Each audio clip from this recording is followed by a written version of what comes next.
Welcome to the Bible. It's full of heroes and heroines who exhibit extraordinary faith in God and courage in the face of danger. Today we meet a woman named Zipporah. Zipporah was the wife of Moses and the daughter of Jethro, a priest of Midian.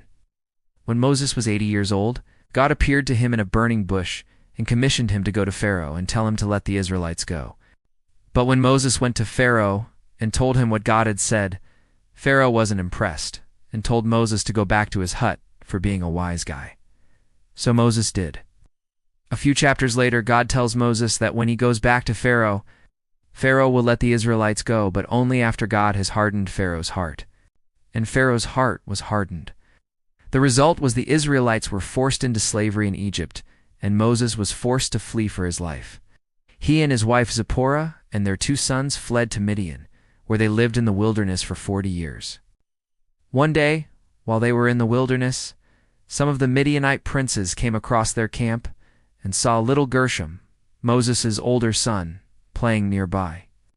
Now these princes, they didn't know who Gershom was, but they did know that he was really cute, and they wanted to make him their king.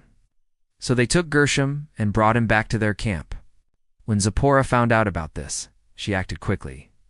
She took a knife, circumcised her son, and then hurried to meet the princes before they noticed that he had been circumcised. She said, "You almost did an evil thing by not circumcising my son. It's just as Egyptians do." Now, the princes, they didn't realize what she was doing.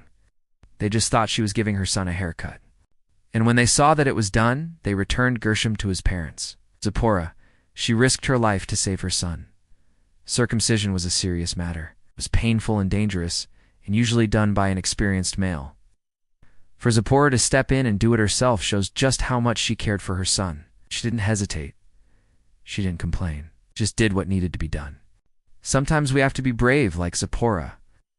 Sometimes we have to take risks and stand up for what we believe in, even if it seems impossible. Zipporah knew that God had called her son to be a deliverer, just like he had called Moses, and she wasn't going to let anything stand in the way of that. Thanks for watching. See you next time.